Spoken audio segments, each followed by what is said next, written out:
Assalamu alaikum warahmatullahi wabarakatuh. Welcome, dear viewers, to the YouTube channel of Professor Dr. Muhammad Al-Masri.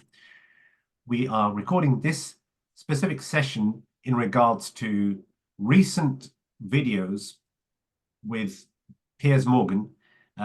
Piers Morgan has been inviting Muslim speakers and Islamophobes and prominent people of the Israeli establishment to discuss the issue of Palestine. To put some context to this, Piers Morgan has been quite a prominent media personality. Originally, he was in the tabloid newspapers, the kind of journalism you'd expect from the gutter, and indeed he was instrumental in the Daily Mirror. He was the main editor for the Daily Mirror. He attained notoriety in adopting somewhat of a principled stance in regards to the British's illegal invasion of Iraq. However, recent events, he doesn't seem to have adopted a similarly principled stance with regards to Israel and its current genocide against the Muslims in Palestine, specifically Gaza, and with increasing frequency overtures towards the West Bank. Piers likes to hedge. Piers likes to project a personality who is platforming Muslim voices, and there have been many very good Muslim voices and good representatives of the Muslims. However, he is very selective in his critique. You find that he is very offensive towards the Muslims, interrupting, providing probing questions, and actually closing discussions fixating on one specific issue, and that is now it's been memed ad infinitum, the idea of, do you condemn Hamas? His fixation with this specific issue has become somewhat of an obstacle to further discussion, and his adopting some kind of a moral line in the sand leads one to believe he's not entirely objective. Moreover, when you see the overall thread of discussions, you can see quite clearly he is very forgiving to the types like Mark Ragev. Mark Ragev is the Israeli spokesperson who became famous in the last major Israeli incursion in sanitizing clear acts of atrocity by Israel. And he was very, very forgiving towards this individual. Other things which don't appear to make me feel that Piers has warranted the benefit of the doubt is giving platform to complete Islamophobes like Douglas Murray. Douglas Murray is one of the people who was in the combined interviews. I chose not to select any of his contributions because they are just too vitriolic. It's literally like getting someone from the KKK and giving them a platform. His observations are completely vacuous. Not only this individual, he also got some rabid nobody who purports to be the son of a co-founder of Hamas. I don't know who's checked his credentials, but he doesn't even look mentally stable. So these are the kind of people that Piers has platformed. Conversely, the kind of people he's been antagonistic with, and ironically, it's backfired because the Muslim community embraced them. Well, for example, Dr. Tawheed, who was he had a very calm demeanor and was very accommodating and projected a very principled stance. However, nefariously, Piers tried to almost make threats to him in regards to his profession. So that's providing some background as to this current context and why we felt it's important to discuss this. Another reason we felt it's important to discuss is because there are certain conceptions. Muslims, in our desire to project the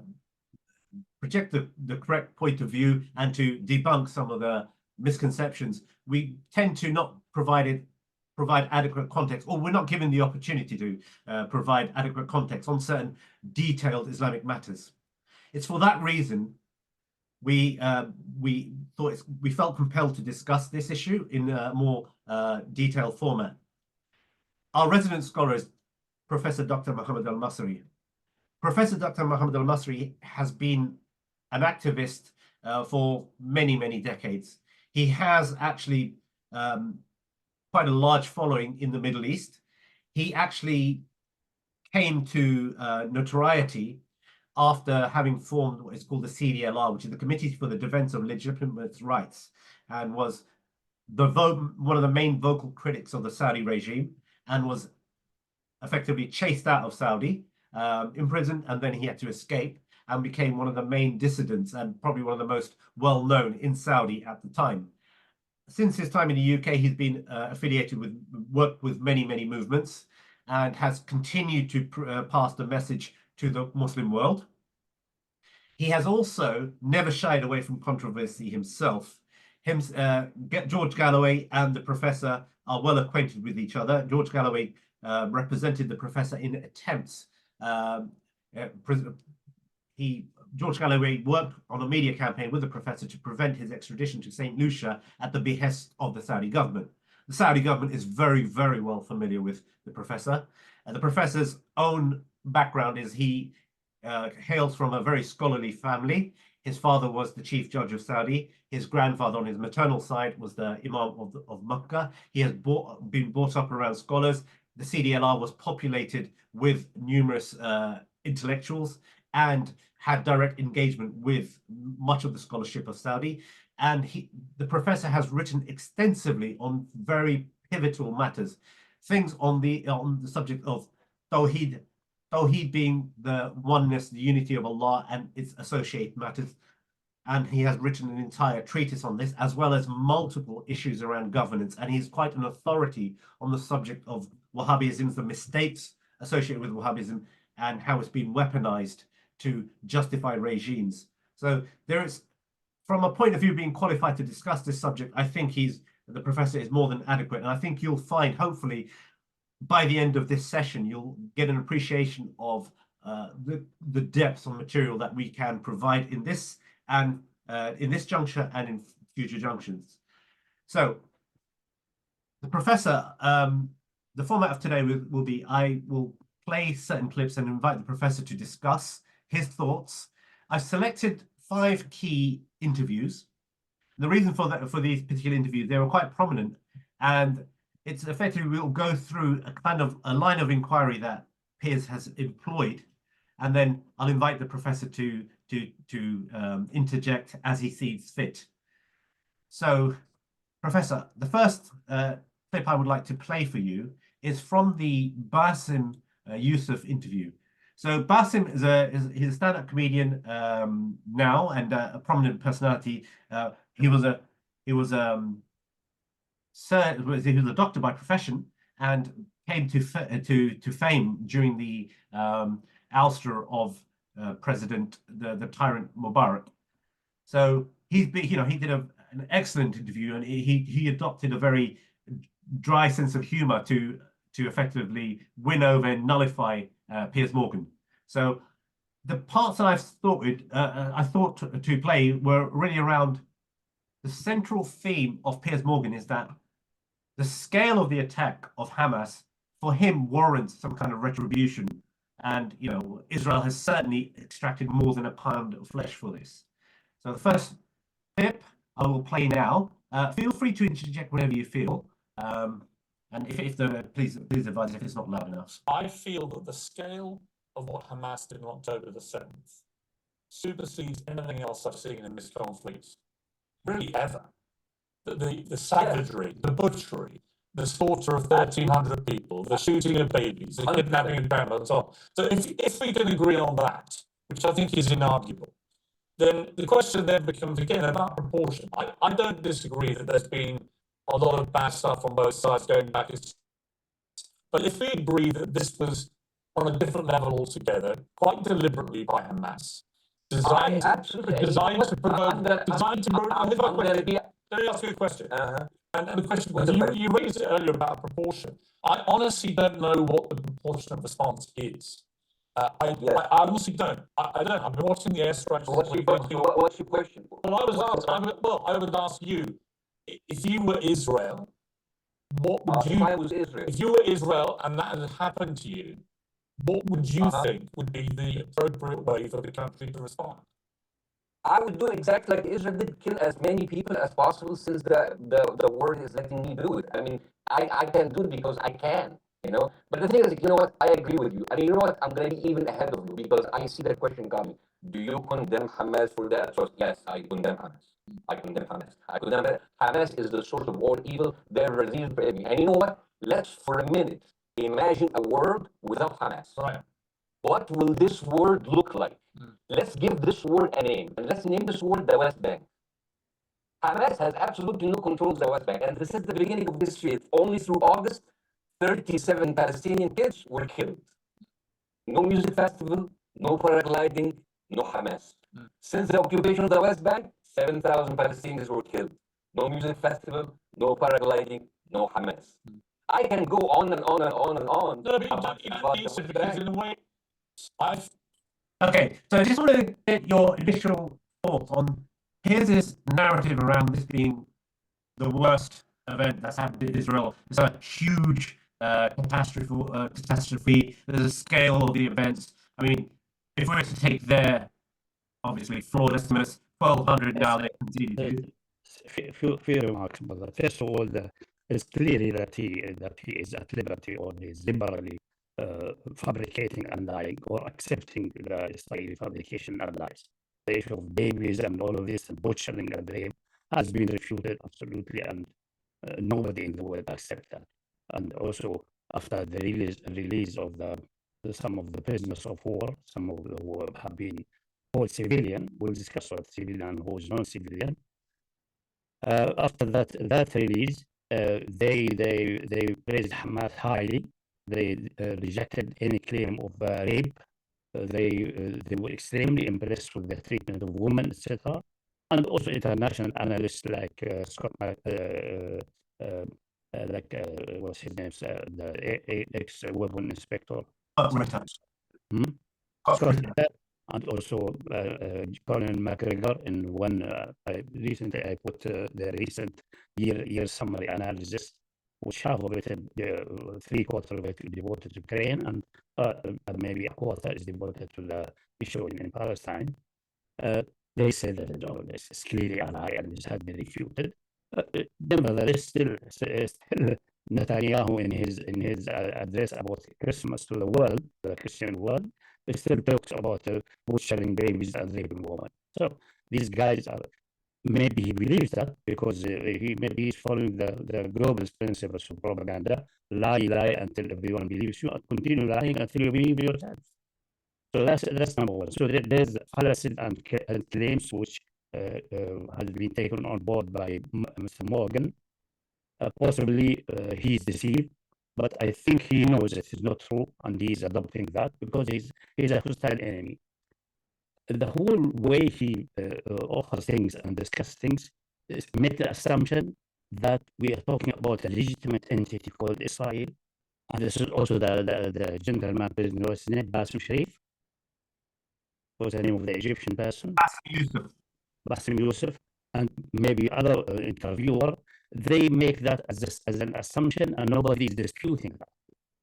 First of all, the reality is Israel has no right to exist, and it has no right of self-defense. Even if it has right to exist initially by being an occupying force, it doesn't have a right of defense, self-defense, according to the well-established principles of the international law, which have been stressed. That's actually part of the UN Charter, that an occupation force does not have the right to self-defense against any indigenous people who are fighting against this occupation force.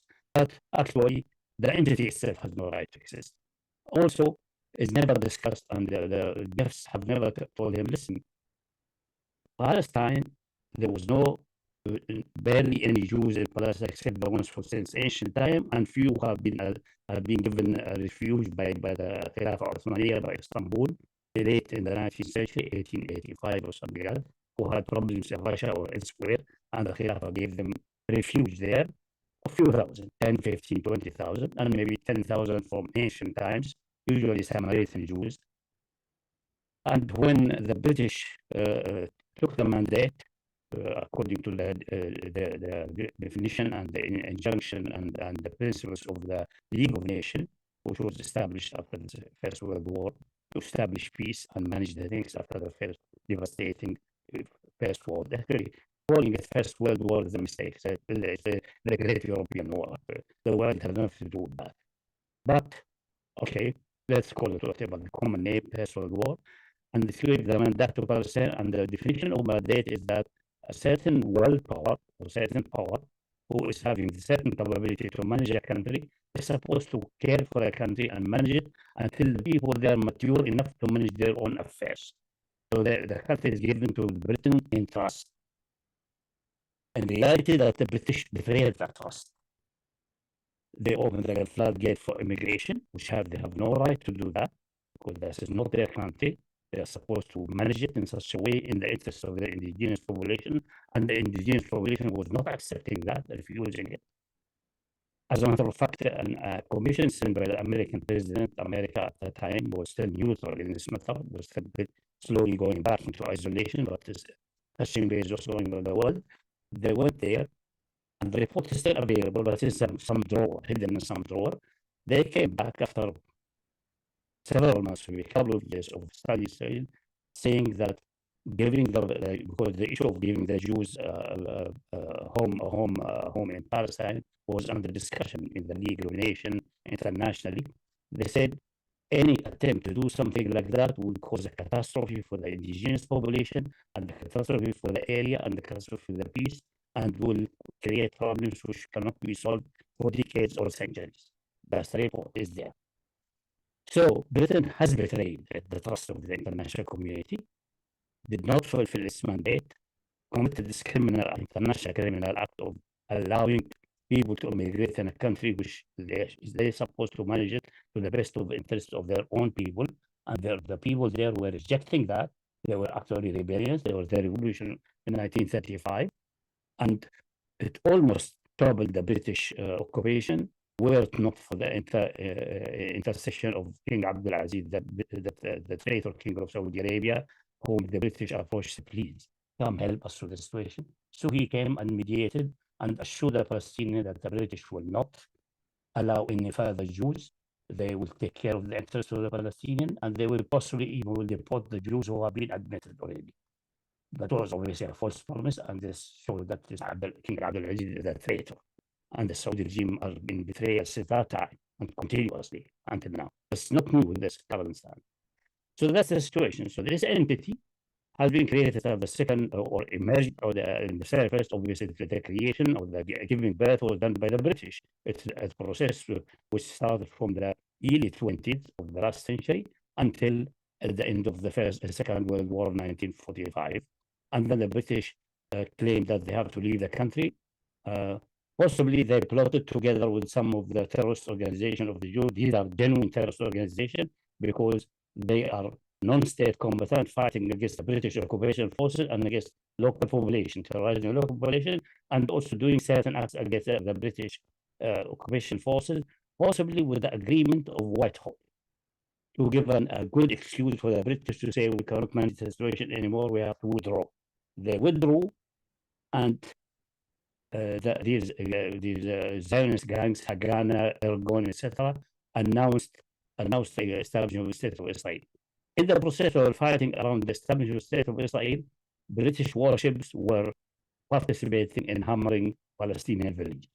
We have still eyewitnesses of that. I think most of them died already, but we have reports of that both in media and also oral tradition about that.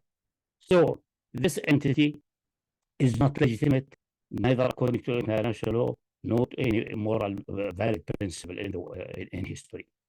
Even the claim of legitimacy about the Bible promise, etc., that can be even undermined based on the Bible itself and the Quran. But we are not going to discuss that because this will get us into theological, metaphysical discussion, which we don't want to do now. So that's number one. That entity has no right to exist. Period, full stop. End of story.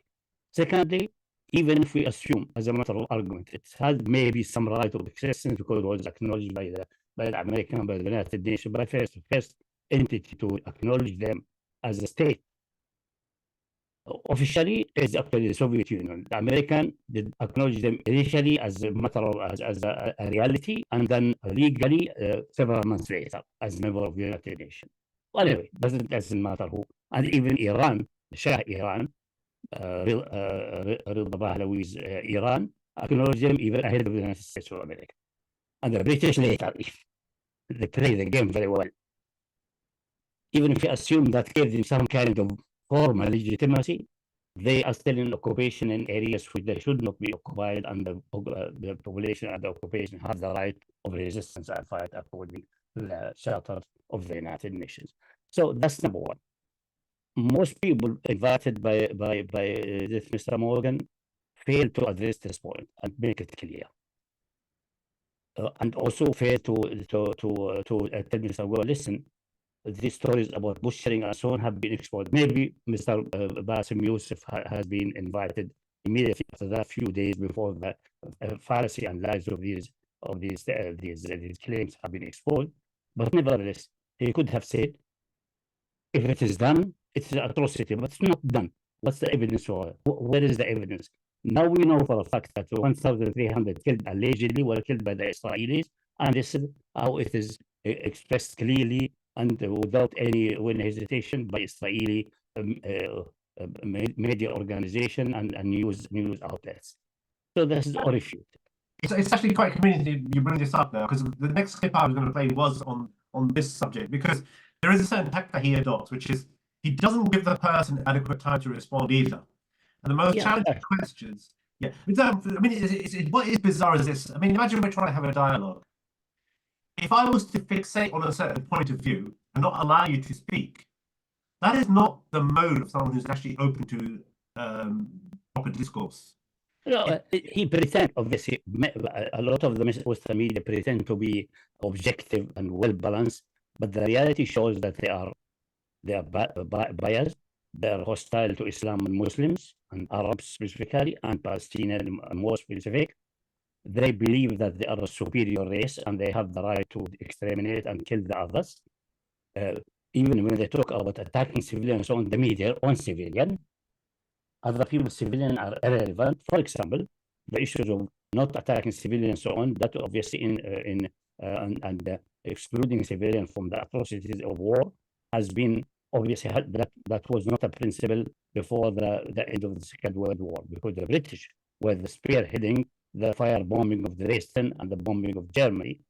And actually, Hitler, in retaliation to that, started attacking a British civilian, and also in a limited amount, not to the same amount the British did, and leading the American in this history. And the American learned the lesson, and they applied that to Japan also, firebombing of Tokyo, and later also the nuclear attacks against Hiroshima and Nagasaki.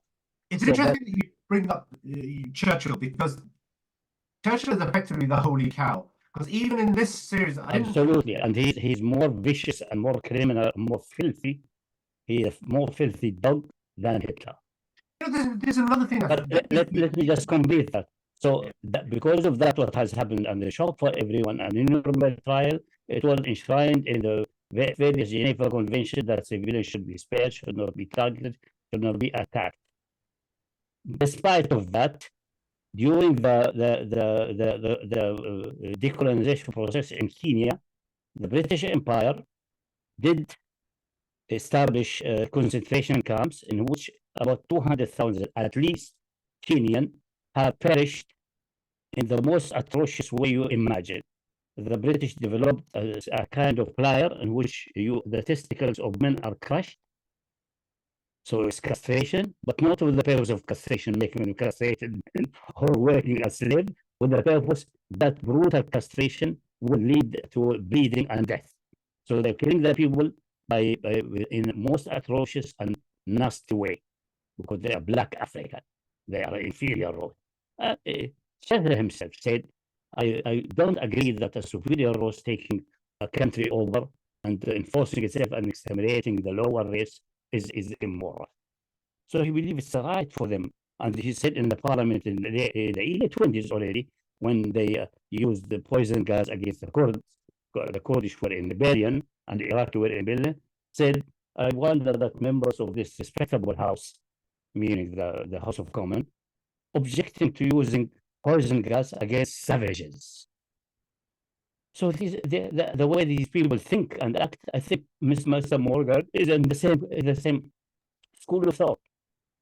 That's his belief In addition, maybe he is, even if he's not on this belief, he's been hired to advocate the same point of view. He's a paid, either he's a paid, is a paid voice, or he is a believer in that what he's saying.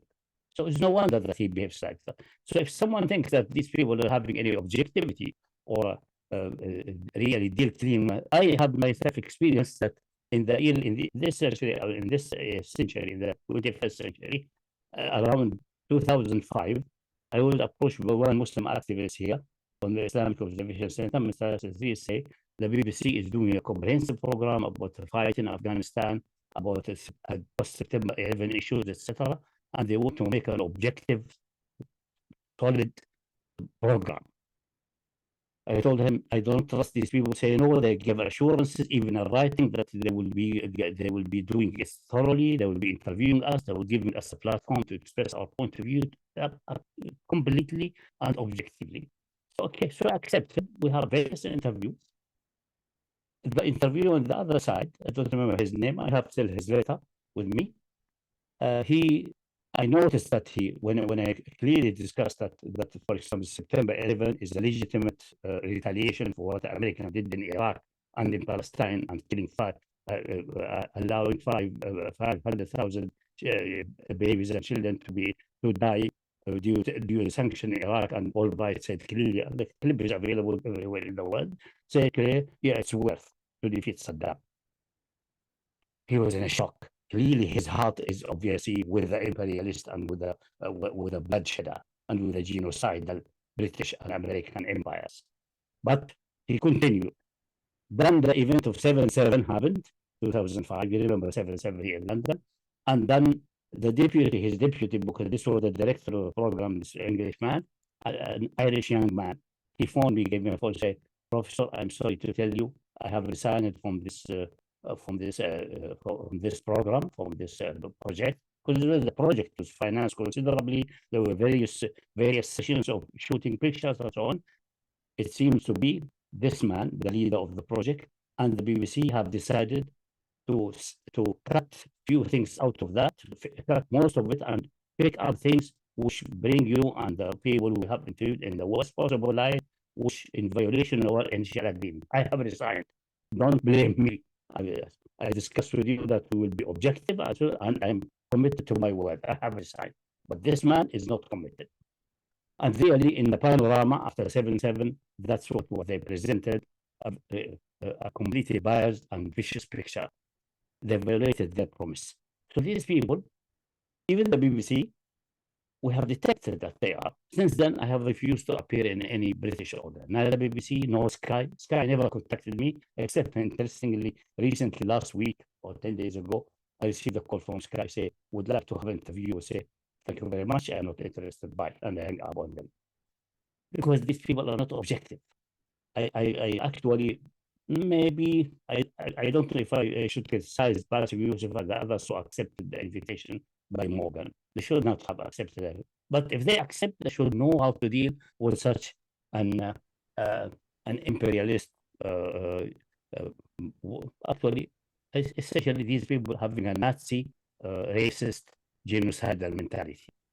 Yes, I mean, I personally, But they are skilled in hiding it and pretending to be humanitarian and internationalist. But that's not true. I think personally, overall on the balance of everything, I think it's been very, very positive. Obviously, it hasn't hurt Piers' ratings, and obviously he's an attention whore, certainly, because you just need to see the kind of people he kind of likes to be pictured with. Ironically, it's the most nefarious types of people you can imagine, the Epsteins and the daughter of Murdoch and all these kind of stuff. But he does crave this kind of attention. However, I think that it's been, I think, for example, Didi Hussein or Five Pillars did a fantastic, what I like about Five Pillars, because Five Pillars is very much a grassroots movement. You went on Mad Mamluks, they work very closely together. They have very similar sort of speakers, and you've been on Mad Mamluks, so you know the quality of a broadcast. Didi himself, he opened himself up to critique. He had a discussion between him and another person called Roshan, who's also, is fantastic. His tweets are very intelligent, very funny. And maybe Roshan was of the opinion of not going, and Didi was of the opinion of going. And I think it's worth watching. It's also, I do see that there is merit in, even after Piers as a whole wanted to boycott. I can see merit in going on, and certainly, in spite of the lack of time afforded to the editing as well, they actually edited bits out. He did a good job. He's got some very good digs in there. So I think in some respects, these guys have the training, and on the balance of evidence, on the balance of possibilities, I think they've done very well. I'm not doubting that, but I say that you will not be able to win against someone like Morgan, win the proper argument, not win by falsehood and lies, unless you go to the root of the problem and discuss the legitimacy of the existence of Israel, who initiated the existence of Israel, and which imperial interest and colonial interest and genocidal procedures were used along the way, and who was the one, which personalities were leading in that process, like Churchill and so on. And if you do that, then you get a problem to its fundamental point of view. The same way, like for September 11, when September 11 happened, everyone almost in the world started accepting the American narrative. There's a terrorist act, they're killing civilians, they're attacking us, they hate our freedom. All this is a fabrication and lie. We know now that by accident, someone detected that the letter of Bin Laden responded to the letter of the American philosophers and thinkers, and also because there was a letter saying why we are fighting, and Bin Laden answered to it, and some Saudi scholars rather answered, but the answer of Bin Laden is very clear and significant. A translation of that was in The Guardian. Someone detected that and asked the Guardian, how come that you are featuring this in your archive? So they moved it from the archive, which opened the can of worms, and that letter of Bin Laden spread all over the world and caused an intellectual and existential crisis for many Americans. One American lady, young lady, said, I read the letter of Bin Laden. It reflects, it shows clearly that we have been lied to.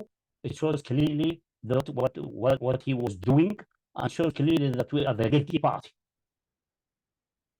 So, but after September 11, everyone caved in. Even I was approached by some Egyptian journalists and so on, say, you must issue some condemnation. What's the condemnation? These guys have participated and allowed the death of 500 Iraqi babies, and they were asked, Madeleine Albright was asked about that. Is it worth finishing Saddam? Is it worth getting 500,000 Iraqi babies, unless the number established by United Nations? The actual number is not higher, but let us take the minimum number. Is it worth? He said, yes, it is worth. A couple of points to make on that. Just a couple of points to make on that. Piers Morgan nefariously said, because if you consider the population of Israel, say like 5 to 6 million, the scale of October 7 was significant for that. If you look at Iraq, just to put things in context, a country of 20 million at the time, 500,000 children alone being killed. Yeah. What does that tell you? I would not be surprised if that's most of the children born in that country.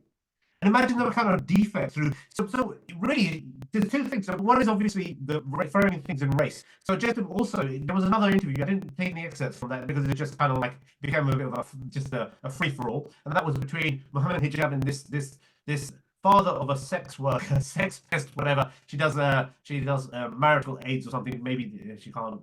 She's the kind of people, her clientele just can't get things up. But yeah, there was a kind of altercation between these two, and Rabbi Shmuley, who's that guy is, he fixated on Muhammad Hijab's critique of Winston Churchill. In fact, like that's become the idol for them. Ironically, just today, for example, the same guy was talking about Christianity and Christmas when let's just say Judaism doesn't have the best history when it comes to Jesus. These are the kind of extent they go to. Churchill would have considered, would have thrown the Jews under the bus. I mean, the pogroms come back from Europe. So this idea of there is that cultural, racial superiority. And the other thing that you find is reframing words. So words have become weaponized.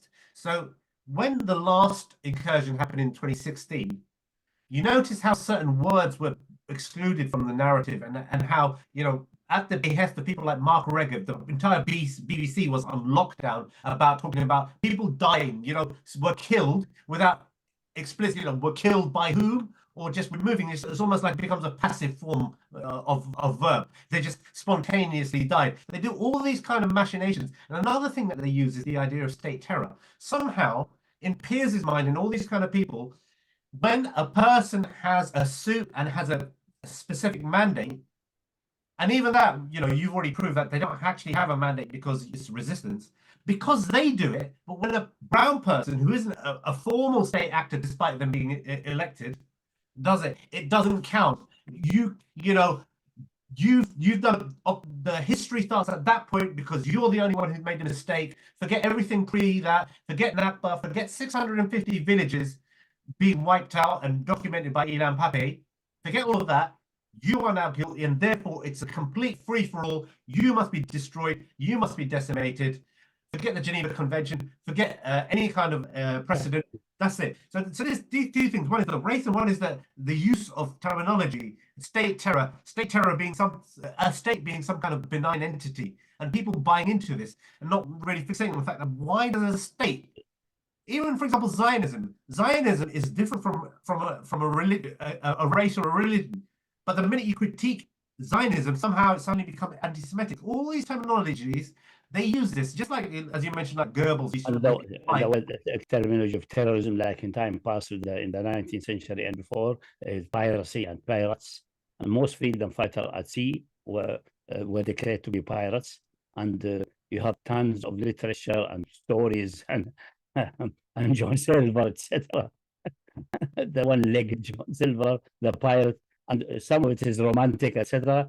But most of these were not really thieves at sea or people who are just raiding ships to gain wealth and money and so on. For example, most so-called piracy in the Mediterranean was actually the Algerian fighting the Crusades, the French and the British Crusade, and scoring considerable victories. So this is, but that narrative worked in time past because the West was dominant, was advanced technologically. Had, as Huntington said, many in the West believe that they were able to control the world and occupy most of the world because they have superior civilization and morality. But it's not true. What they had is superior long guns. That's what makes them control, not any superior in morality. But the problem with these guys that they think they are superior in morality and they're superior race. For example, when the Russian-Ukrainian conflict erupted, and many Ukrainians fled and found refuge in Europe and other places. One BBC commentator said, "These are white Christians, for God's sake. This is like what the same. We are now having a migration crisis, but it's not like what we have, the one coming from Africa. It's completely different. These are white Christians, for God's sake. They are from a superior race, from a superior culture. We have to look at them differently than we look from the upscum of humanity, the blacks, especially if they are Muslims coming from Africa. Their racism and their arrogance and their genocidal attitudes toward other races and religions and cultures he apologized. This one apologized. He was criticized by the people. He would say, I was in a state of shock. I didn't know what I'm saying. Something, but what he said is it came out. What his in belly came out. Like what some people say in Twitter, get the pig who's inside you to come out. Show the pig inside you. You may look human outside, but inside you is a pig. The pig inside him came out. The one who looks to other human beings, other cultures, and other nations as being low, subhuman, which can be exterminated if needed, or used as slave force if needed. So that's the problem with I understand that the people interviewed, they have obviously to hedge a little bit. They have to be cautious. Not to be accused, because people have been intimidated by these anti-terrorist laws and glorification of terrorism. That's what this Hindutva supremacist terrorist, what's her name, Braverman, Yes. the ex uh, secretary of the Home Office. She tried to play that game and threatened that people will be detained if they glorify Hamas as glorifying terrorism. And she tried even to put pressure on the Metropolitan Police. But the police was much wiser and more intelligent not to go along that way. So these people have been treated that I suggest when even if you accept them to be invited such an interview, if you accept, then the best way, the best defense is the attack. The attack is the best defense. Don't let him attack you. You attack him. I don't mean attacking on false ground, attacking on the correct ground. Show me the legitimate entity, who established this entity, for which imperial design, what was the repercussion of the First World War, and before the Second World, what developed there, who is responsible, what has happened there. Then you put them in their spot. The same with September 11. Show me who started targeting civilians and annihilating them en masse, and who deserved to be attacked in a counter-retaliation action. And how is the killing of half a million Iraqi children and babies, allowing them to die without medication and so on, is justified? And also, not only that, the American fleet bombing Beirut and killing thousands with heavy 1-ton shells of the New Jersey, etc. If that's legitimate, how come it's not legitimate for someone to take a counterattack in the mainland of America? Why the Americans are whinging about that? It's also interesting because the Israelis played that card as well. Say, look, when after September 11th, you affected, no one was censoring you. So they effectively, in some ways, they've kind of played America in that respect as well. Although it's to their own demise. On that note about confronting people, I'll play, if it's okay with you, I can go on to Mohammed Hijab now, because Mohammed Hijab, I have to say, he's put his dominance down. He did a very good job. Obviously, the time constraints, so wasn't able to go through everything, but I think he did get some pretty good digs in there. So I'll play the first one, inshallah, and then the second after that, inshallah. But I'll just start there now. As a Muslim, I am a Muslim. I do not believe in the killing of any man, woman, or children. Non-combatants. That is not despite the religious teachings. That is because of the religious teachings. So, in terms of condemning Hamas and this trumping straight into it, I condemn not only Hamas but any other entity. Okay. Wherein it's proven that this has been done, that the killing of combatants has been done. Therein, I condemn any party that does it. Any party that kills people or strikes at people where it's more probable than not that it will hit a civilian target, I condemn them. And that's why I condemn the IDF. Because when they strike, they know that it's more probably than not going to hit civilian target. They know that the majority of civilians, or the majority of people that are going to be affected, are civilians. We know that from the various operations that have been conducted. We know that because now in Gaza, you find that there is a blockade, as you know, for 17 years, but also they're stopping them from electricity, water, which is a war crime under Geneva 4 of the Geneva Convention, Protocol 4 of the Geneva Convention. So this is something I'm surprised you didn't actually mention to the ambassador. Well, I did mention. You didn't say it's a war crime. Well, I think it's an arguable point whether it's a war crime. Okay, I'll ask you now. They are saying Israel, at the moment, Israel is adamant they are not breaching war crimes. Right? It will be determined. Well, it will be determined whether that's the case. Sorry. What is it? That's Mohammed, let me just make a point to you back on that. I think surely we can agree that what happened on October the 7th was a war crime. I mean, when people are taking grandmothers and executing, kidnapping young children, when they're killing babies in their cribs, we can agree that's war crime, right? Okay, babies. Surely, of course, 100%. The problem is, again, Mohammed Hijab did a good job, but he allowed the guy to attack him and wage the battle in our ground instead of waging the battle in his ground.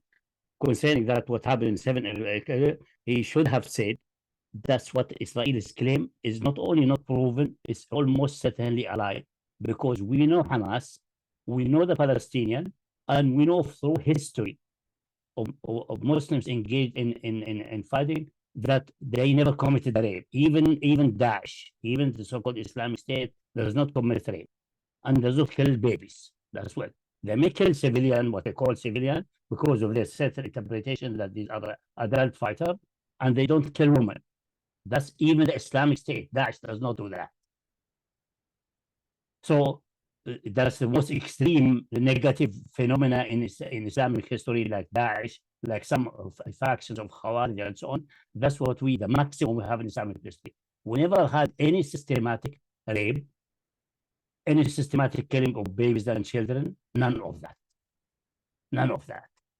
So we may assume, to start with, that this is an Israeli lie. Bring the evidences and let them show us the evidences. And the evidences have been refuted. That was number one. So we don't accept that. It did not happen. Any other things is justified by that the Palestinians have the right of defending against an occupation force, if we assume that the occupation force is a legitimate entity. But as a matter of fact, that entity is not even legitimate. It has no right to exist in the first place. So, a fortiori, it has no right of self-defense. Even if they attacked in their own homes, they don't have a right of existence or self-defense. But otherwise, the other things are fine. My suggestion in that situation, you don't let them wage the battle in your field. You wage the battle in their field. And justifiably, because all the evidences on the table, all historic evidences show that the battle has to be waged in their field. For example, they fabricated, when Saddam invaded Kuwait, they fabricated to remove the people, they fabricated the story of taking the babies out of the incubators. It turns out to be a Kuwaiti fabrication.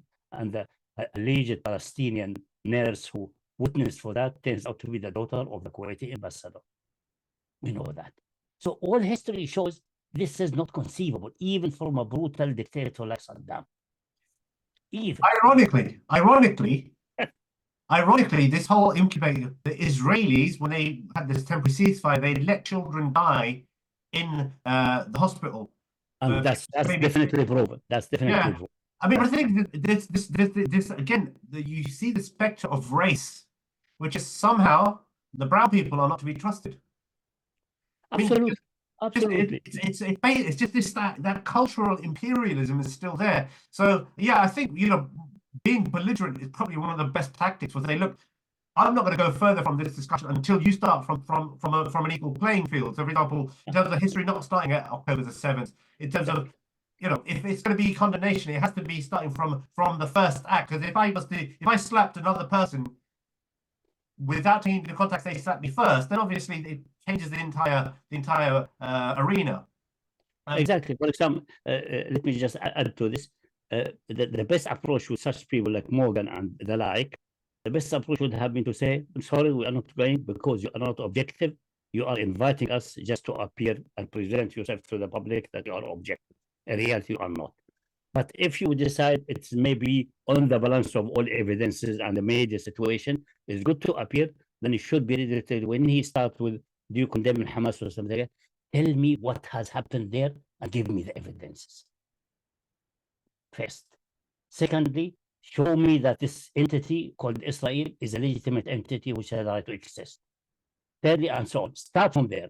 Put the burden of proof on him. He cannot prove it because anytime you open this, they say, oh, this happened in time past. It is a matter of fact that they exist and so on. No, there's not existence of someone is not a matter of fact.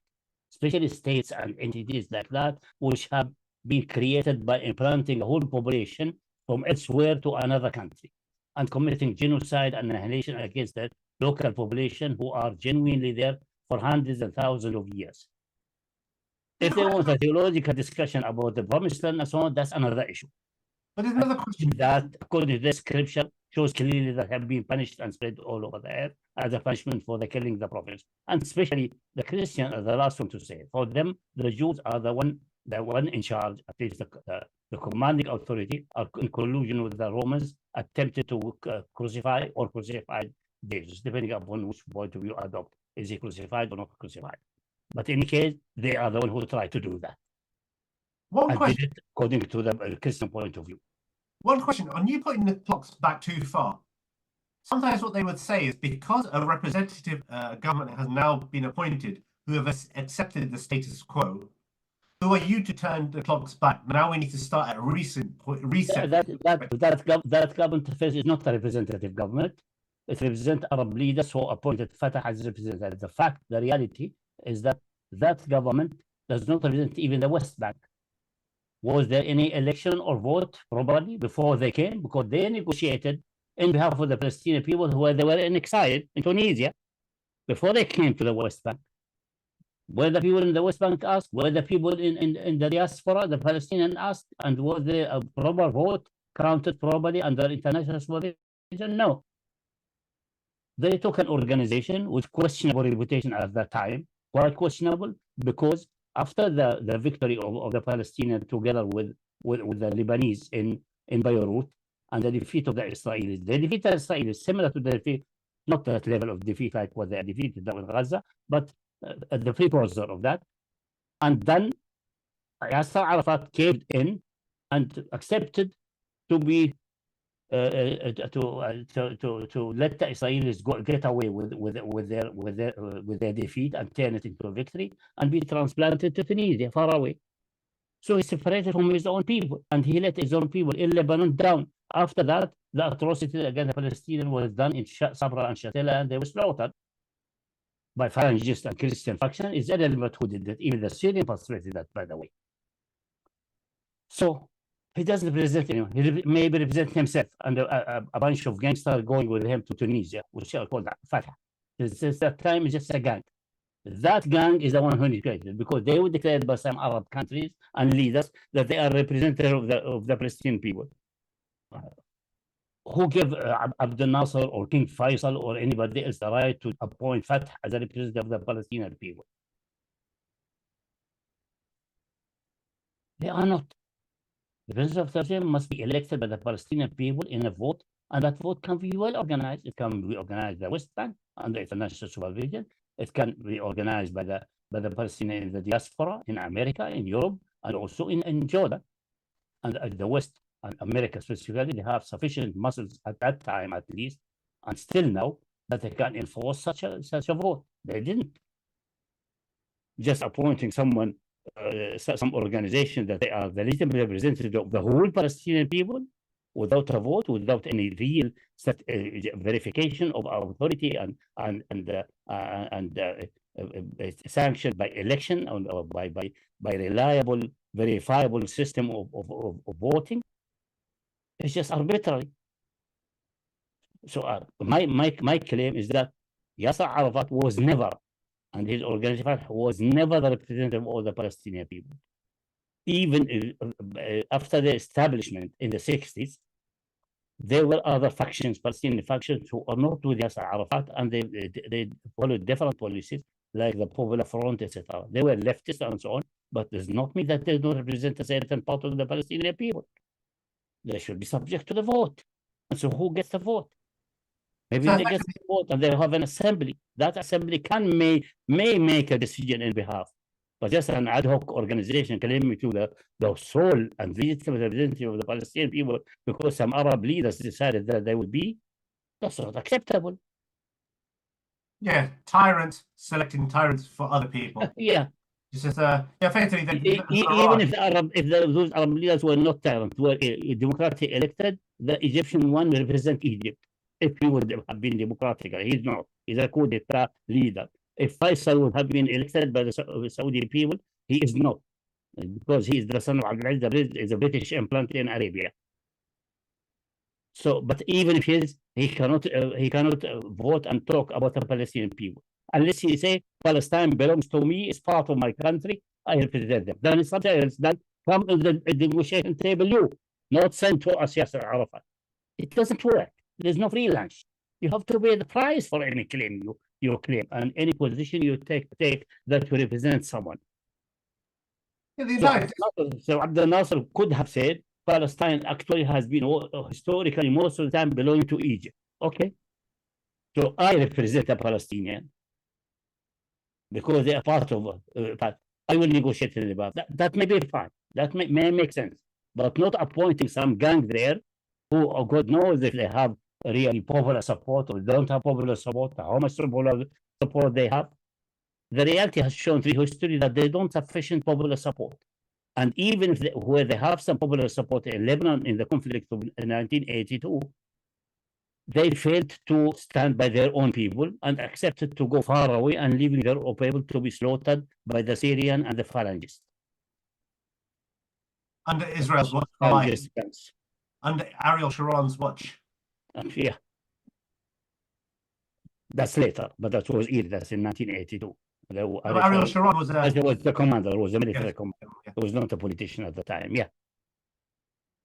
To get both the Syrian and the Phalangist, the Christian fascist organization, which fashioned according to the Mussolini. Even they have the black vest and exactly a copy of Mussolini's by the fascists. The same one the European and American claim they have fought in the Second World War. Here they are the darling God. They are the Phalangists and the fascists of Mussolini are son of bitches because they are from the superior race. They should not have been there. But from the inferior race or another country, okay, there are other people son of bitches. Okay, we can accept them. This is what this way. You know, ultimately, the entire discourse is they'll push any narrative as long as it fits them. So, for example, right now, they'll consider Fatah to be representative arbitrarily. PLO, they'll say that it's up to the people to remove them. So, on the one hand, they're saying they're not of them or they're in a position. By the way, the people are now in the process of removing them. They were there. Now there is the rebellion ongoing, slowly increasing in the West Bank. And there was recently, I think I have put it in the Enterprise channel, in our channel, a masked man appealing to the remaining honorable men of Fatah to rebel and ask Abbas either to resign peacefully or the people to move against him. And there's no deadline mentioned in that sense, but the people are called that for the next Friday. Today we are Monday, the 25th of December. Next Friday will be, I think, the 29th or something like that. There will be general strike and sit-ins and demonstration in all of the West Bank to remove Abbas. Back in Tunisia. Send him back to Tunisia or wherever. If he's in a so the whole discourse has to be put differently. It is not what they call it nostalgia or going into the past. It is a history which is connected with events in recent time. The generation who has suffered genocide and removal from their own country, most of them have died, but their children are with us. They're in leadership positions, and their grandchildren are with us. Still, same generation, the same time span. It is not thousands of years ago, so that we could say time immemorial and history has passed over that. So it cannot be checked and verified and analyzed. No, it is sufficiently recent, it's sufficiently well established and documented. All the documents are still there. It is not something in the time of Pharaoh or the Old Testament who can say, oh, that may be a myth. We don't have evidences for that. We're looking for archaeological evidence. You don't need archaeological evidences. The Palestinians who are expelled out of their country, some of them in high age are still, few are still alive. The majority of their children are still alive. The majority of their children now in the age of 60, 70, and 80. And their grandchildren are still with us. And they have the oral tradition, not one, not 2,000 oral traditions and memories. The same applies for the Jews who escaped and survived the Holocaust. Their children are with us. It's roughly the same time. The so-called Holocaust in Germany, whatever it is, how much true is, definitely the numbers mentioned and the atrocities mentioned in that level is not true, it's a fabrication. But at least core events are there, and some historical survivors are there. Yeah, anyway, as Muslims, the same way like with Palestinian, still their grandchildren and children are there. As Muslims, history we can gloss over. It is a history connected with the livelihood and the political situation and the rights and obligations of the people present now. It's not something we think thousands of years ago. The other thing that reeks of hypocrisy is this: that regardless of the numbers of people who died in the Holocaust, even if as Muslims, if it was 10,000 people under our watch, that would be a cause, that would be scandalous for us, for our creed, because Islam obviously guarantees protection. All those events happened in Europe. Europe had the problems, and yet absolutely. We have the Muslims in Palestine, unconnected to those events, have to carry the brunt. Moreover than that, in terms Absolutely. of Absolutely. terms- And history is there. in terms of our creed, when the Inquisitions happened, they came to the Muslims for help, and the Muslims Committing genocide and mass killing and defiling of sanctuaries is a well-established, deep-rooted European tradition. When in the time of the Crusades, when they passed in Kitab, that's one of the reasons that the Byzantine Empire, it's called Byzantine later, it was calling itself the Roman Empire, the Eastern Roman Empire. When they passed through Constantinople, before it was taken by the Muslim and called Istanbul, centuries before, because it was in the 12th century, 11 something, etc. The people there thought these are Christian brothers coming from Europe to liberate the holy country. So they opened the doors. What they did, they ravaged the city. They undermined so many infrastructure and things that the damage done could not be overcome for centuries until that city collapsed under Islamic siege. And part of the process they did in Hagia Sophia, where they claim were whinging for a long time about it, and that Muslim took it over illegitimately, which has proven now by a court case that is not the case. But anyway, of that, what they did, according to their own narratives, they defiled the altar of that church because it's another sect of Christianity, and they got a prostitute from Paris to dance on the altar. Besides the killing and so on, mass killing in Constantinople and damaging such infrastructure and facilities, so that the city and that entity, the East Roman Empire, called later Byzantine Empire, became so weakened that few centuries later it collapsed under in the hand of Muhammad al-Fatih, the conqueror.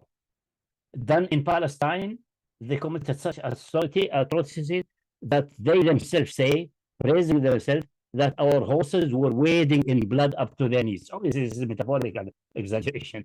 There's no way there will be blood in, unless maybe there's like a pool in that place so that the horses will go up to their knees. But it cannot be in the whole city. But anyway, the horses were wading in blood, and the legs were stained with blood. And the number killed, they're very estimated, most reasonable estimated 90,000 people killed. When Salah ad-Din took back that, he issued complete guarantee to the people there. They departed. Nobody was touched. Not only that, he escorted them to Akka so they can leave. These people have history of genocide and bloodshed and atrocities. I mean, just to think about it just for a second. Ingrained in the culture. That they are nominally Christian is a thin layer. It is not going deep. It is the same old German barbarian and brutal. Even the Romans, they were not barbarian in that extreme sense like the Germans, but they were brutal.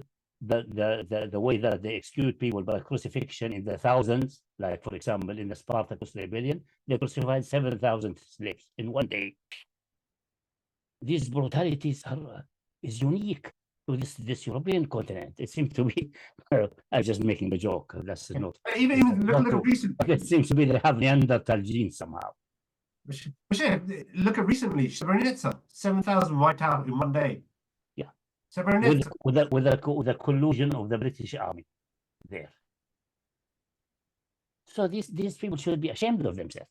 Yeah, and they're projecting that onto something. That's why they should be in the Second World War, when the Germany was collapsing and defeated. The German claimed 5 million women were raped, and many of them who tried to resist were killed. The Allies, Russian and Western, calculated the number raped according to their narrative, not to the German narrative, 2 millions. So we have a minimum of 2 millions and a maximum of 5 million women raped. These people are rapists. They're brutal. They're uncivilized. So they should look at themselves. They should be ashamed on themselves. And Mr. Morgan should be looking in himself. That's the irony is, you should look in the mirror and ask yourself, what level of humanity I am at first in, before discussing other people's level of humanity and brutality. Sheikh, this shaitan Douglas Murray puts all this, he fabricates information and puts it onto the Muslims. This posh-speaking Etonian turd. Honestly, I didn't put any of it extras because you'll hear some four-letter words from me. But these are the kind of people he gets platformed to. When Piers, you idiot. Just pick up a history book. Heck, even the Islamophobe Boris Johnson did a series on how the Islamic contribution was to civilization. You don't have to dredge the dregs of C-SPAN or Reddit to get the dumbest Neanderthal in a suit to represent. And what's with that co-founder's son, that mentally unstable? He makes me look stable. That guy, these are the kind of people you get. How do you, honestly, it's probably the Muslims have given you more viewership, because the kind of the pool, the genetic pool you're pulling from is very shallow, mate. Anyway, I'm gonna go to the next clip, inshallah. This is another one from the Muhammad Hijab interview, which inshallah you can make some comment, inshallah. Do you condemn the killing of those children by the IDF? I tell you what I condemn. Yes or no? I'm going to answer your question honestly and truthfully. Sure. And because I've tweeted about this, right? Okay. I think that what happened on October the 7th was one of the worst atrocities I have ever had to read about or watch on. It's every day in Palestine. No, no. So why do you care about that? It actually doesn't. It doesn't. It does. No, no, Yes. no. The Israeli I've forces. got the stats for that. Israeli forces do not go. Cast-led Wait a minute, protective Muhammad. edge. Go and check it. Muhammad. Israeli forces. Cast-led protective edge. Israeli forces don't go into Gaza on one day and grab grandmothers and kill babies in their beds. Okay. And No, no, I hold think on. we don't, I think stubborn here, there, it's been It's the same. multiple. is the same. Muhammad Hijab is trying to fight his best fight, but the problem, he lost most of the fight because he allowed the other side to come in there in his field. Bring me the evidence for that, what you claim. Besides, I think, when was the interview, Muhammad Hijab? Was it a few days after or maybe a few weeks after? Do you have the date? Let me just link one moment. Because 1 week later, when Biden was accused that why you say about babies and so on, he said the Israeli told me. He withdrew. That was 1 week roughly, 10 days or he was in Israel, I think 1 week later or 10 days later. And then he stepped back from that. He did not say clearly it is a fabricated lie. Said, you told me, I trusted your report. Meaning that people have started to doubt that, and it was exposed as being a lie already. This video was about 2 months ago. The reason I played this one was there was a part where he goes on. I mean, we can comment on it, which is basically, again, Piers reiterates, because of how he considers it to be so gratuitous, the scale of the attack, he supports Israel's right to defend itself. He continuously puts himself into that corner. Events like October 7th, I support their right to reciprocate based off of that. That's the point, is they have no right to reciprocate, and these events which are mentioned did not happen. And anyone, even if the next day, we should tell him, this is not conceivable. I need more evidence that the claim of the Israelis, which we know that they have been lying. How do we know that they are lying? Because the Zionist propaganda since the Second World War is a bunch of lies about the Holocaust, in numbers, in description, and exposed by Jews like Frankenstein and so on. So these people are habitual liars. We cannot accept that claim against the other side. Has been proven, even description of the battle, description of their achievements is also lies. Yeah, but there's one thing, I mean, aside from the Holocaust, aside from that, because ultimately, that's some time ago. Not only the Holocaust, the Zionists have been lying always with their attack against it, because they were cooperating with Hitler and asking them, the Nazis, to meet the most severe punishment against the Jews who are refusing to immigrate. The Nazis wanted the Jews to go out, but many Jews said, this is our country, we are not going. So the Zionists asking the Nazis, imprison the people and kill them, so they get out, they are forced to get out. They never admitted that. The other thing about lies is important. It's important to stress is that we forget October the 7th and recent events. Historically, whether we're talking about the Shireen who was sniped, whether Mohammed Allah, the other child who was killed in front of his father, they always used to use things like smokescreen. Whether we're talking about bulldozer, so many events that they've been proved to be lying. It's default position. It's that story cry wolf. The bulldozing of America, this American young lady activist. Actually, What's her name? Rachel Corey, I think, yeah. That they bulldoze here, and we have pictures of that. That the United States of America government, being Zionist infested and having major interest to cover up for Israel for strategic benefits and so on, and monetary benefits, did not pursue that matter with any vigor, like they did also the attack the Israelis against the liberty ship was spying on Israel, and on Egypt at the same time, just seeing what is going on the battle. Does not negate the fact that this was a brutal murder without any justification. You don't just bulldoze the people. You should have stopped, sent soldiers, took her by force at the side. If you must, it's okay.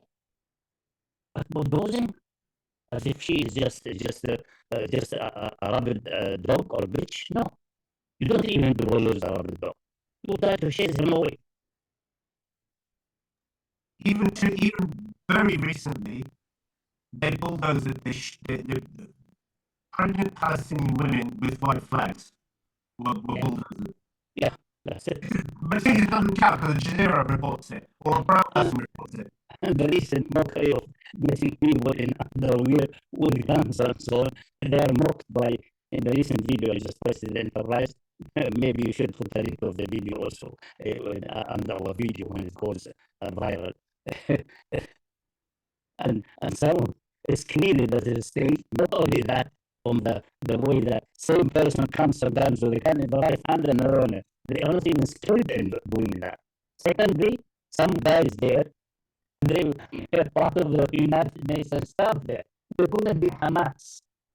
They stripped them half naked and gave them a gun in the hand and a magazine, and they came, and it's over. And Piers, these are the people's words you're taking. How are you objective? How are you objective? Just because you get on well with Mark Regev does not give you an excuse. How do you have a conscience? Sorry, I just had to say that. Yeah. No, these people these people have no conscience in the sense, in this is we general humanity understand conscience, that they have certain moral compass which is agreed upon, like truthfulness, like that human life is sanctity of human life, human dignity is having sanctity, simply because they don't regard the other as human, is subhuman. But If you even if the other is subhuman, assume he is an animal, then treat him like you treat animal pets. They treat other humans, other races, other cultures, worse than they treat their own pets. That's a reality. Ironically, they're secular when they choose to be secular. They can be religious when they want to be religious. So, for example, when Amalekite is used by Netanyahu in parliament while he's in a position of dominance, it has connotation to that. They feign ignorance. So it's a sliding scale. So I mean, if anything, Piers is you know his deity, Winston Churchill. Winston Churchill, this individual who's beyond reproach somehow. He's just doing the same mentality of him. This ethnic cleansing, mass murdering despot who just happened to be elected by British. This is the moral. The only thing which goes for Winston Churchill that he, for Britain, for the British people, or his own people, he respects democracy in some sense, that he regards himself as representative of them, elected by them, and he recognized their right of election, and possibly, maybe he does not believe that in the bottom of his heart, but this is how things were established for centuries, since the revolution of Cromwell, etc., and the return of monarchy and so on. There is a settlement that the people have to participate at a certain level, and this level has been increased with time slowly, and any attempt to undo that will undermine the peace in the country and lead to bloodshed. So he's accepting that. That's the only positive aspect in at least the general public view.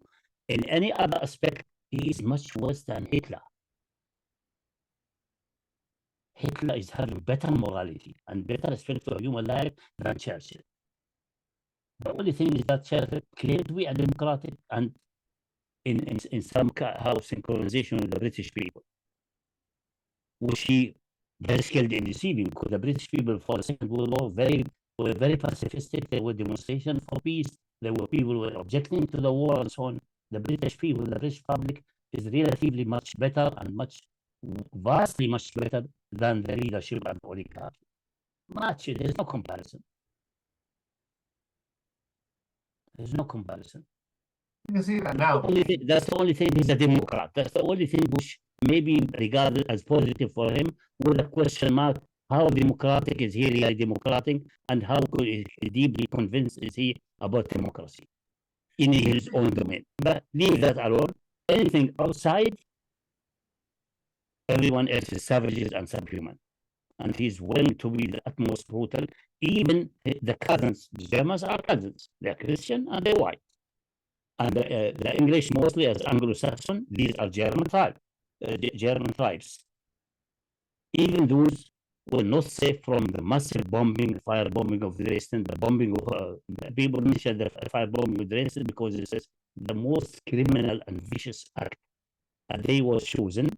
The city was chosen, which has no defense, because that city is a commercial and academic city. It doesn't have any factories or anything. So there was barely any air defense there. Most of the defense was concentrated in Bayern, Nuremberg, and Mannheim, and Schweinfurt. Schweinfurt had the most important roller bearing fabric, the most important one, and this is essential. It has such a protection that until the end of the war, nobody dared go there and bomb it. There, they were not attacked. That should be worthy of attack because it has military and strategic importance.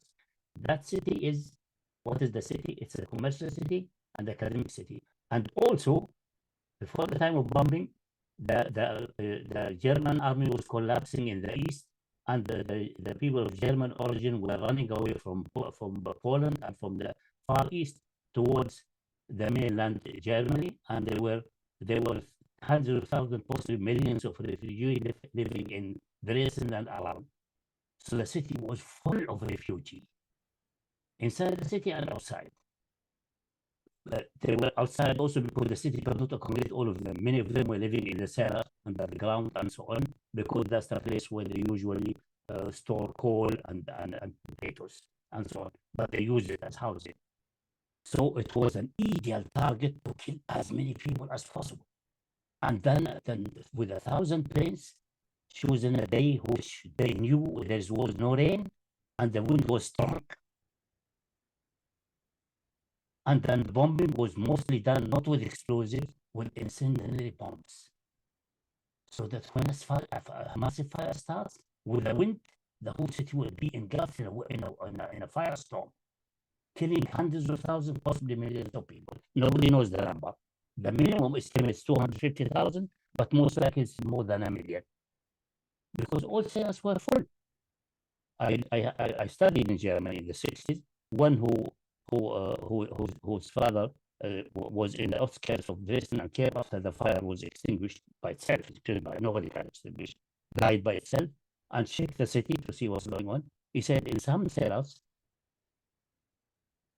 there was almost a foot high of blood and human fat from the burned bodies, because the buildings were full of human beings, and the streets were, some people were living in the streets because the city was crowded with refugees, and they were all burned, and obviously their fat and their blood flew down into the cellars. In some places, it was almost 1 foot deep of fat and human blood. That's the firebombing of Dresden. Okay, so And that firebombing of German attacks was not a retaliation for that. It's Hitler who retaliated. And that has been verified in some writings about Churchill. The initial attacks of Hitler were against industrial facilities, which is legitimate in war because they're producing weapons and so on, in Coventry and so on.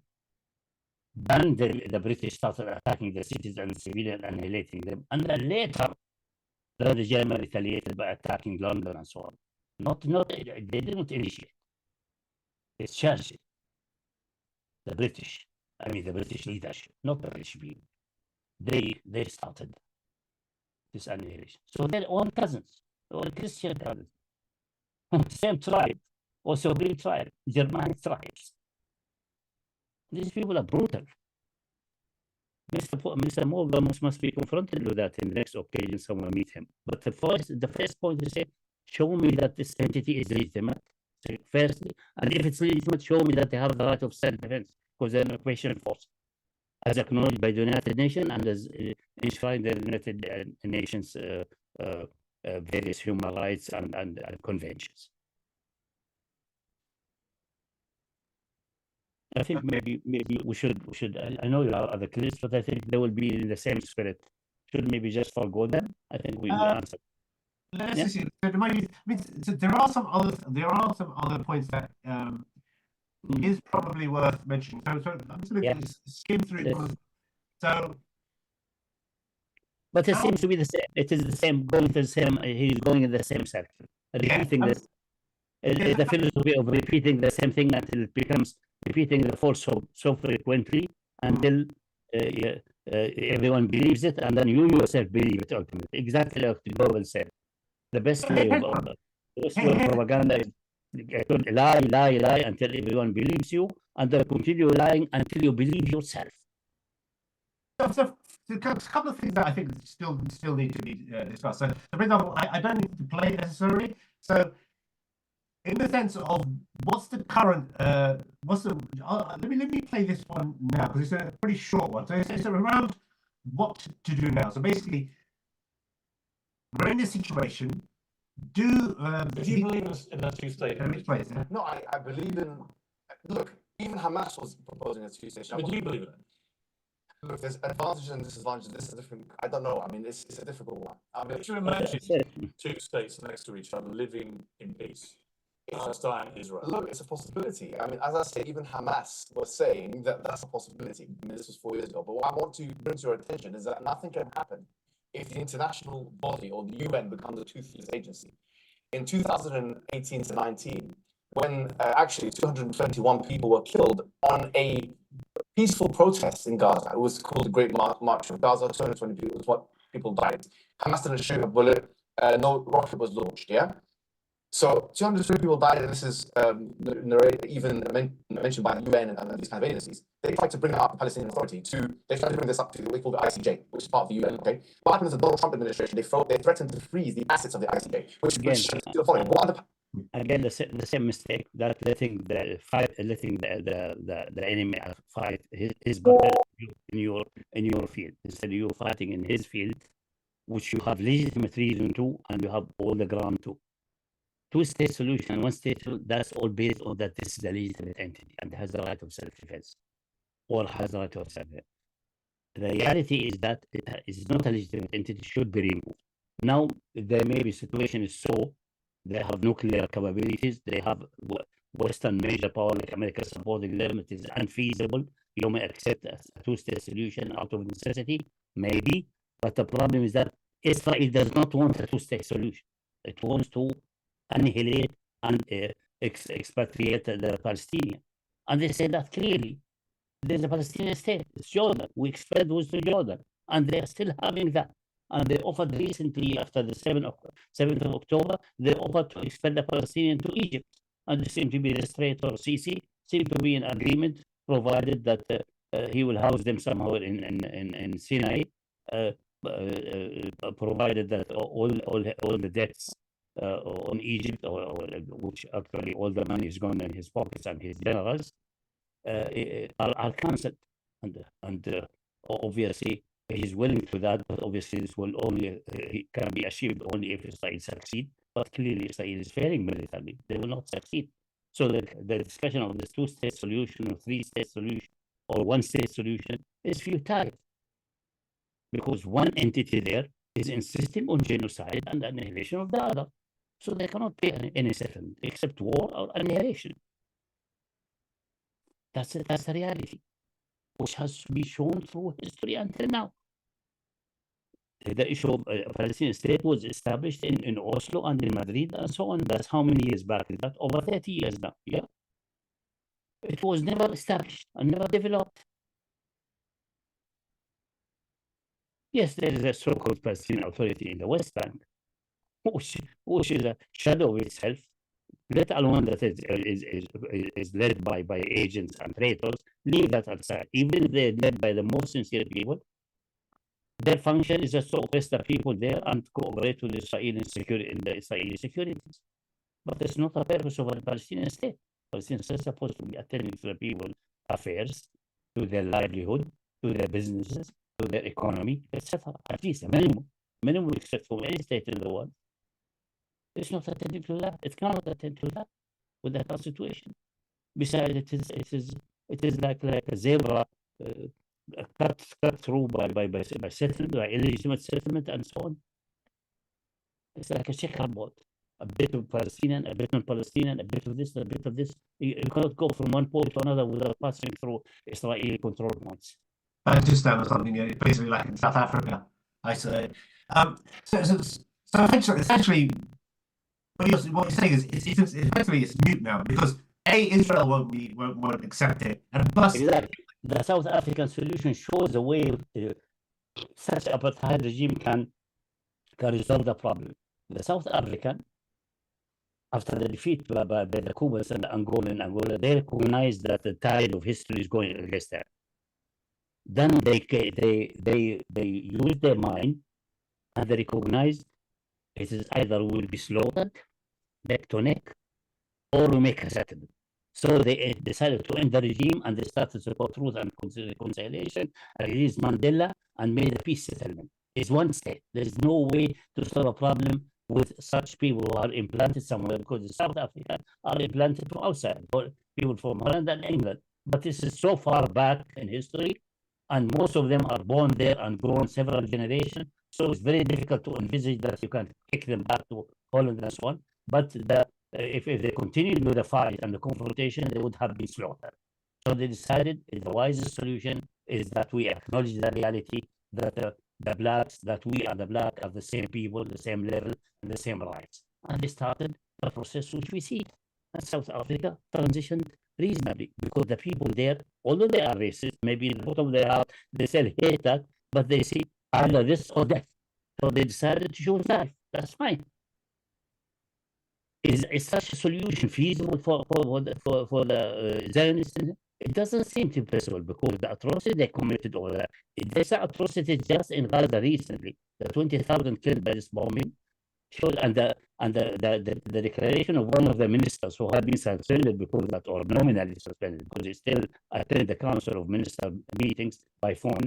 He said the best solution is to drop an atomic bomb on Gaza. With people of that attitude, there's no way to the people, the apartheid in South Africa, I don't think they ever thought using nuclear weapons against the black or annihilating the black.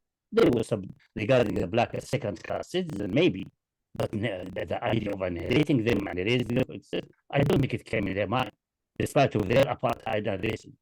The Israeli racism and is genocidal. The South African regime was not genocidal to that in that extreme. So it doesn't seem to be possible. Neither one state solution, nor two state solution. The only solution is a simple one. Package your luggage, board the ships, and go back to Brooklyn, London, Golden Screen, and Moscow. Now there is a question mark.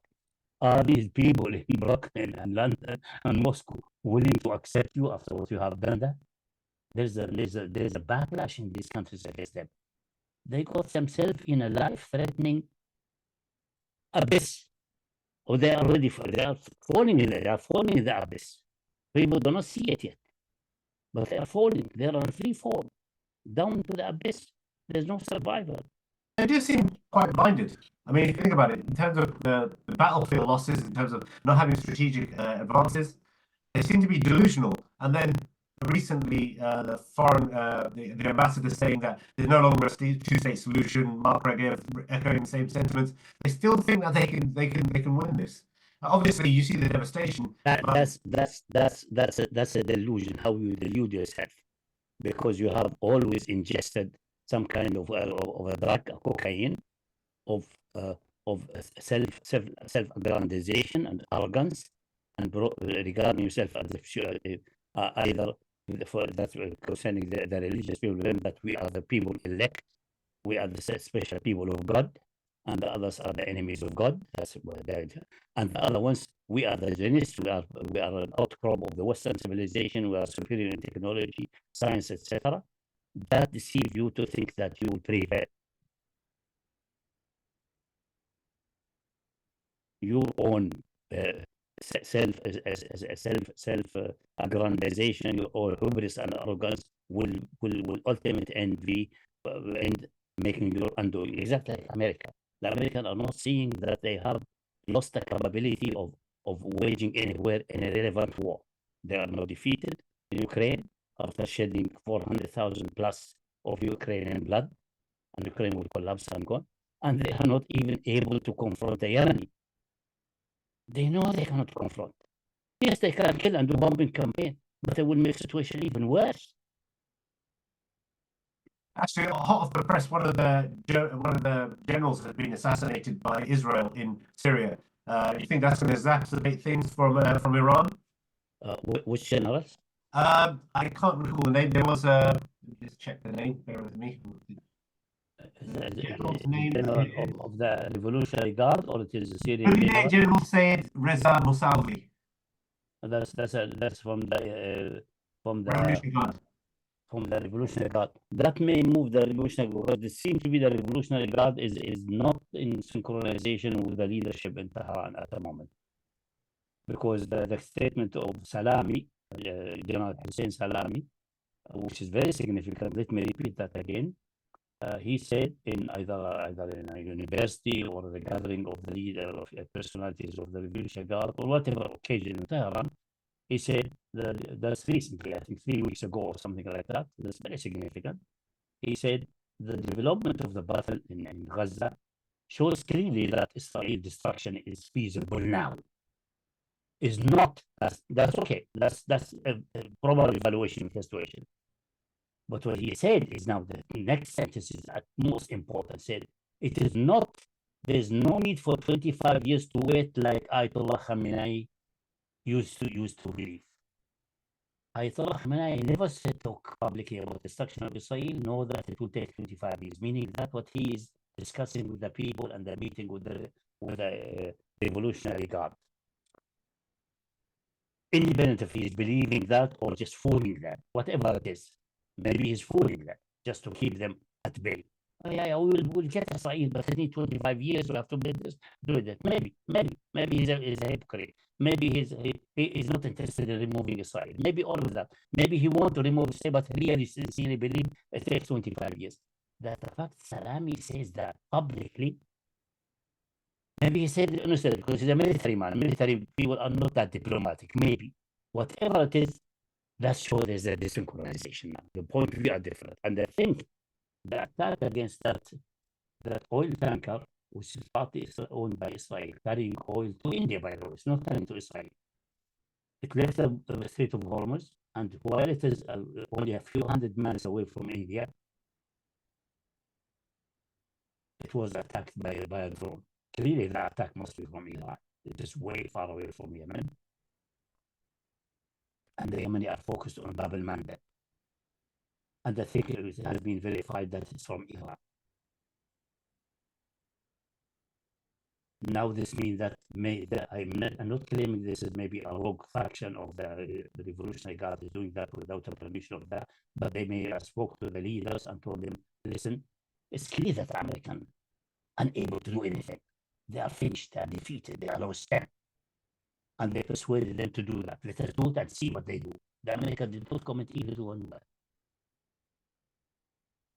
So I would say forget about Mr. Morgan now. Let's focus just a few minutes before we end this. I think we talked a bit too long for most listeners. I can segment this into two, but there are some other points I wanted to maybe at least bring up. Let me finish this point. If that's true, if my assumption, I hope it is true, then we may see, and now this with Israel doing that, I think this will widen the war, and then the finishing of Israel will not be a matter of years, it will be a matter of months. It cannot be saved, and America cannot save it. It's game over. let's know the day. This is today, the 25th of December, Christmas Day, 2023. Just for historic recording, so we see how long it will take until this entity is gone. Remember that more than 1 million, or about 1 million, I think more than 1 million, have departed since 7th of October of the people of Israel who have recognized this is a death trap. We get out. And the same number, I think, with the same rate, we'll have most of the hardcore of more, slightly less than half of the conscripts refused to join the army when they were called after 7th of October. 45% were called, they called 300,000 reserves.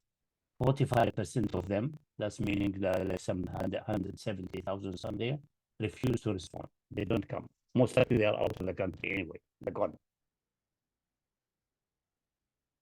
So I don't think we should waste much energy on discussing the matter of legitimacy. The real situation on the battlefield means this entity is going down the drain, as it should be, because it had no right to exist. It did not contribute anything to peace and tranquility in the area or in the world. It did not offer even the Jews themselves anything sensible and reasonable, as testified by these hundreds of thousands who left in time past. Because since 20 years, the out immigration is overtaking the in immigration. But now, after 7th of October, in the 70 days, in the how many days? 75 days, 1 million have departed, in addition to who have departed in time past. So that entity is draining, is bleeding away.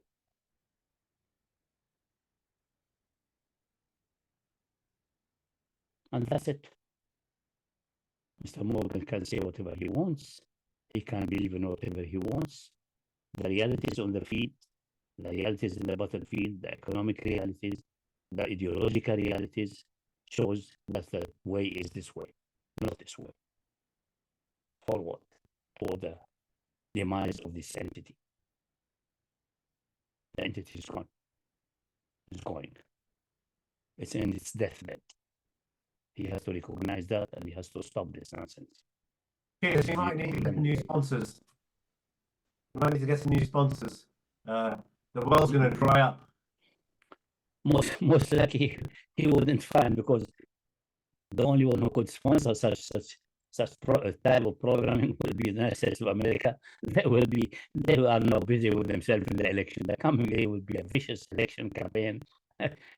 Oh, then he's all right. He's quite tight with Donald Trump. Donald Trump is bailing out all his addresses.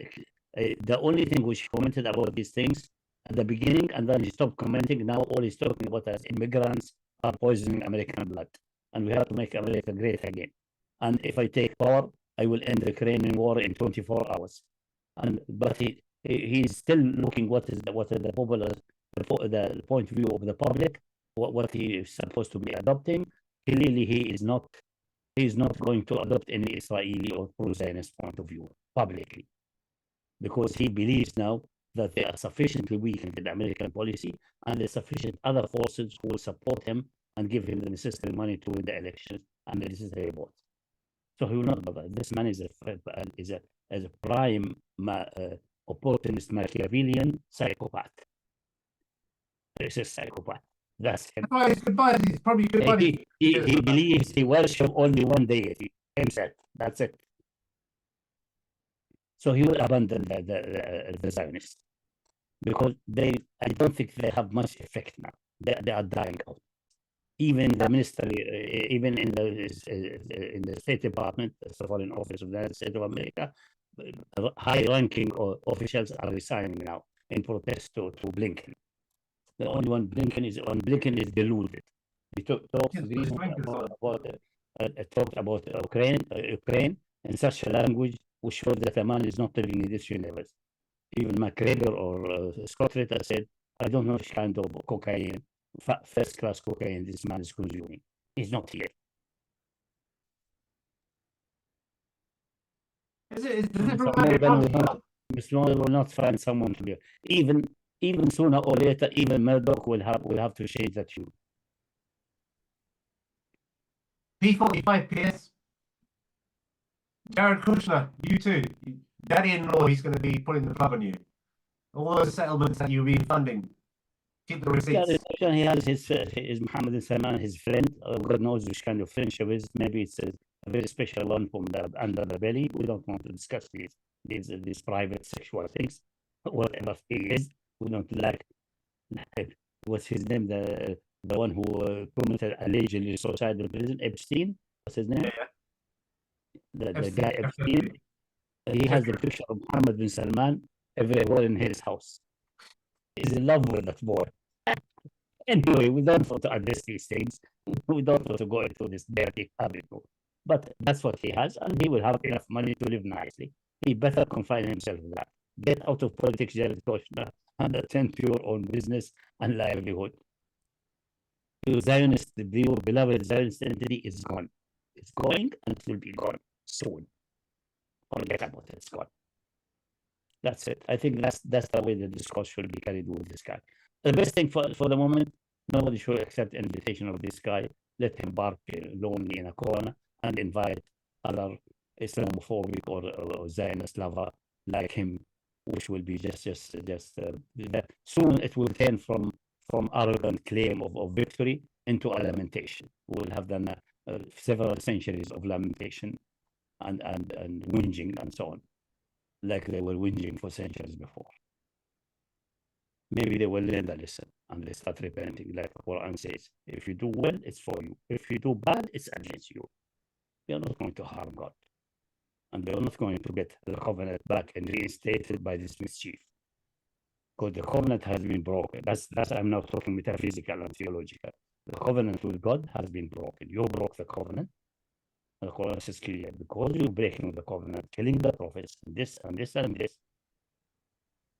we made your heart hot, and we let the people punish you everywhere in the world. But if you repent, you will be accepted. Just humble yourself to God and forget about all of this arrogance and this nonsense. So is it worth also mentioning that We are humans like anybody else. is it worth also mentioning that some of the religious elements are heavily anti-Israel, and those who are staunchly Israel are the atheist elements who don't even have a religious element. And they play the religious feeling of some idiots of religious persuasion who has turned somehow miraculously into Zionism, because all the religious Jews until the mid of the 19th century, until 1850 roughly, they were adamant anti-Zionist. And most rabbis or all rabbis at the time told the people, don't listen to these Zionist propaganda and this nationalism. This is a death trap. Don't listen to them. These guys are just atheists and non-believer who want to have a place in which they can establish their own banking, like Herzl. Herzl was married in the Rothschild family. He wants a country with his own, that he can become a billionaire and multi-billionaire like the Rothschild. That's what he wanted. And then the current in that time was the current of nationalism and establishing entities and so on, because the old ideology of the states in Europe in time past, which is something like divine right of kings mixed to some Christianity, died out, and now the time of the people and nations and so on, and the construction of nationalism, patriotism, and things like that. They thought, oh, we Jews also we should have a nation, we should be nationalism, and it was very good for business also. That's all. And the religious Jews and the committed Jews were rejecting that, regarded as a death trap.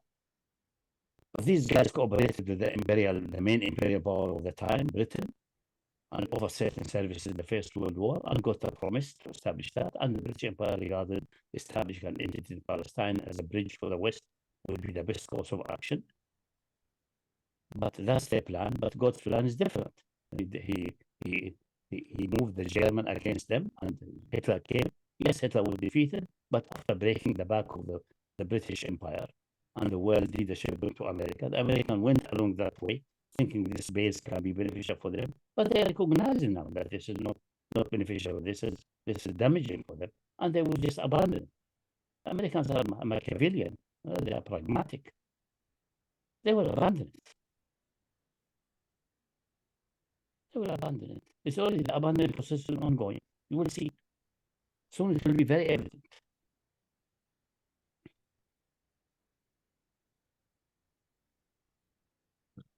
I think we've covered the most important points there. Yeah. Well, we can release if there's any following questions. I mean, other questions are around, this effectively you've negated the requirement to condemn Hamas or anything because of the fact that there's a legitimate response. So there's no need to even proceed down that thing. Do you think it's worth a comment around the issue of the nature of how Islam recognizes war and what's permissible and what isn't? We'll leave that for this will be a more philosophical, theological discussion. We discussed that, for example, in various, although it's in Arabic, we discussed it September 11. We discussed many of these things in our writing about the World Trade Center, in which we discussed the legitimacy and non-legitimacy, and all the evidences are there. But it's actually translated. Just let me tell a funny story before we conclude, because we think too much. Most listeners will be now maybe bored or overwhelmed with that the material we have offered. I was deposited, I was invited to a deposition and as a witness statement in the case of the Fawaz. The Fawaz was detained allegedly in relation to the Dar es Salaam and Nairobi bombing in 1998. And then he was in prison here for years until 2008 or something. Then ultimately his fighting of what they call it, the deportation to America, extradition to America failed, and he was extradited, and then he was under trial there, and his lawyer came here and interviewed me, and then they said, "Are you willing for a deposition?" I said yes, and then there was a debate, but I insisted that the position should be in a legal office, not in the American embassy, because I regard the American embassy as a hostile territory.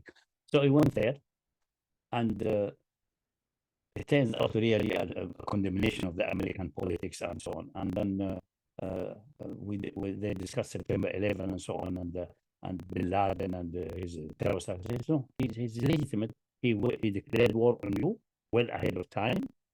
And all his acts are based on that he in a state of war with you. And according to Islamic law, he has the right to declare war because he doesn't belong to any state. He was in the mountain being his own state. And later on, he joined Taliban, and they gave him the necessary cover, or he gave them the necessary support, whatever it is. Whatever the situation may be, I have written that in the world in a writing.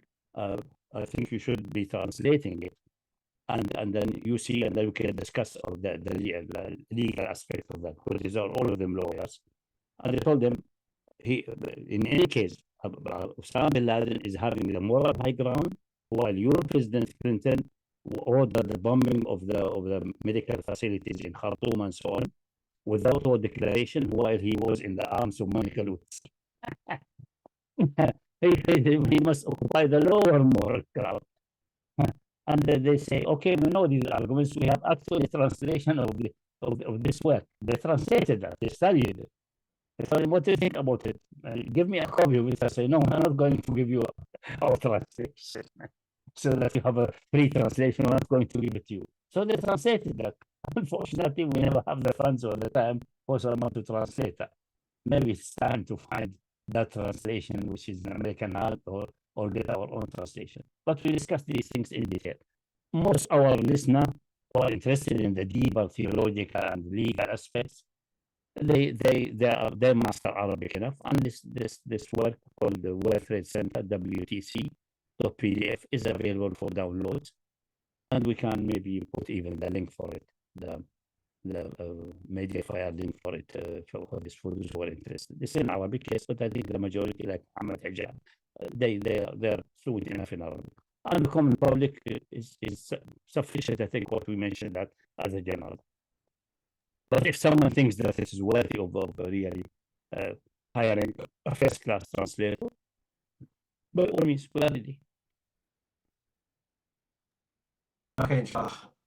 Okay, let's see the response to this, and maybe if it warrants another discussion. You never know. Piers might want you to come on his show. We'll tend to come here. You can come on our Zoom. We can rip Piers apart. Inshallah.